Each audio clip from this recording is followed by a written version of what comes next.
All right.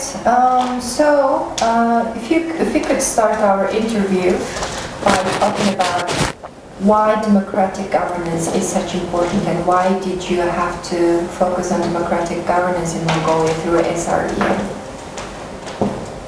Can you reword that? Because if you go, I don't want to go UNDAF. I don't at all want to go UNDAF, because that is, UN jargon is not going to be interesting to anybody. Yes, right? So go with the objective, right? What is the objective? Yeah, I'm curious about the objectives of this SRBM project. How is it contributing to the country? Yeah, so the SRBM stands for Strengthening Representative Bodies in Mongolia. It's a project that UNDP formulated, designed together with the Swiss Development Cooperation.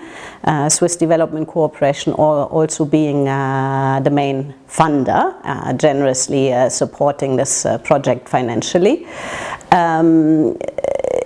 And it's looking at capacitating local representative bodies.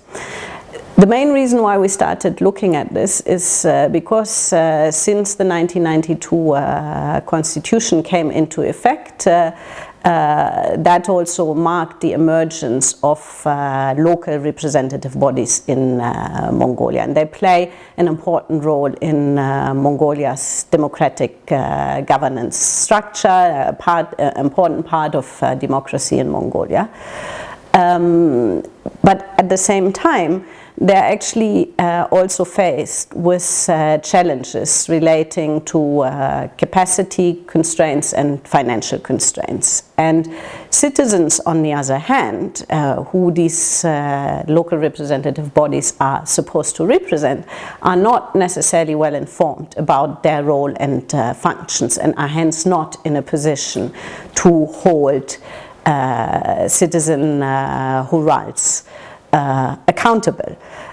So the main objective of the project is actually to support citizen hurals in building capacities and make them more responsible and more accountable to citizens, so that they truly represent the needs of citizens. And how do you do that in practice? In concrete examples. Yeah, so the project aims at supporting citizen representative hurals in the discharge of their core functions that they have, core their mandate. So that includes, for example, reviewing and approving local government budgets. That also includes formulating local regulations. That includes representing citizens and their constituencies. And it also includes overseeing the activities of the executive, so acting as a check and balance to the executive at local level. And so the project has, in fact, adopted a multi-pronged strategy. It's working at several levels to address that. At the organizational level, so looking at procedures, organizational procedures, and processes that citizen hurals apply, to ensure that they do that in the most effective manner. It's also looking at the individual level, in addition to the organizational level, so strengthening the capacities of locally elected representatives, the members of citizen hurals, to understand the needs of citizens, to understand their roles, responsibility, their mandate, and be able to represent citizens.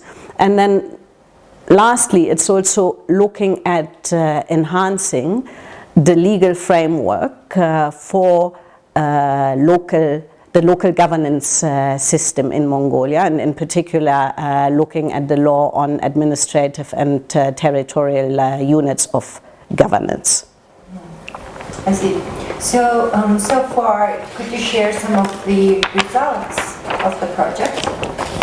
Yeah, so the results in line with this strategy has in its current phase, and it started in 2017, is going to run until 2020, and is actually the second phase, a follow-up phase of an earlier program that SDC and UNDP had together, implemented with the Parliament Secretariat on local governance. So the project has focused in this initial phase of the 2017 to 2020 implementation very much on training and building the capacities of elected representatives. So, for example, there has been a very comprehensive induction training rolled out to 8,000 representatives of local citizen rurals to inform them about their role, their mandate, their day-to-day work. And that was in fact something that was quite timely, I think, because after the last elections, local elections, there was 60% of representatives who were actually first-time representatives. I think what we're hearing from the type of post-training surveys that we've conducted is that representatives feel that they are much better equipped now. They understand the legal procedures much better within which they operate. So they're more realistic also about their role and what they can develop in terms of regulations, but also in terms of their communication skills, how they interact also with citizens, how they become more responsive. We have also done, and that is the project rather for the first time, comprehensive training to all the 1,500 plus chairs of BAC general meetings, and that's the first time ever that has been done in Mongolia. Same thing, to inform them about their roles, understand their mandates, how they interact with citizens. And the project has produced, for example, a handbook for BAC chairs of general meetings and BAC council members with very hands-on guidance about procedures, about templates, legal templates that you can use for standard agreements, like for example the pasture user group agreements, which are agreements that you commonly see at local level.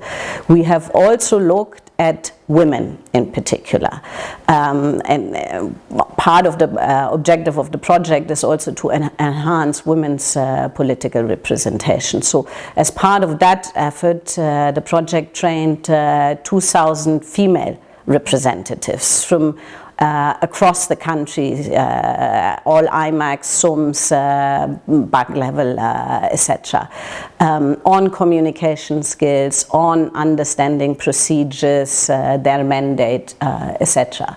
And I think we're seeing some good results there also, we're hearing. So the women are becoming more vocal, right? They feel better equipped to take the floor in council meetings and voice their opinion to get engaged, and I think that it has also yielded in some interesting cross-party work of women representatives in councils pushing for common agendas. We know, for example, of a nice example in Selenge province, in one of the SUMs, the women got together and advocated, lobbied with the SUM governor and with the Hural chair for improved waste management, and they got they secured a budget allocation for a waste pickup truck.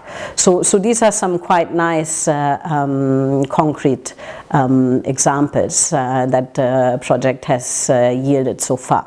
Indeed, remarkable examples. Now then, for the future, going forward, how do you see the sustainability of this project? Yeah, sustainability is of course always a big question, but again there I think we're already seeing some very encouraging results. I think the trainings that I was talking about have been very welcome, and I think the sort of necessity, but also the value added is recognized by our local partners. And so we have in 10 IMACs already local governments picking up partially the costs of the continuation of these leadership trainings. We're also working quite closely with NAOC, so the National Academy of Governance. They are incorporating a lot of the content into new curricula, etc. They will also be establishing a new center for local governance training and research center.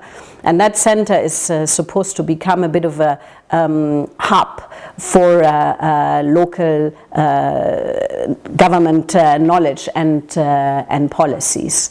So that will be one key element going forward. Now also incorporating the materials and everything that has been produced by the project. And I think lastly, it's of course the revision of the LATUK. UNDP together with the project has actively advised a concept paper for the revision of the law on administrative and territorial units of governance, which is basically the legal framework for regulating the local governance system in Mongolia. And is looking at a number of very important issues that will further streamline the system, including clarifying the mandates across the three levels of local governance, so IMAC, SUM and BAC, and that in relation to the national level, but also the accountability between who rules and the governors.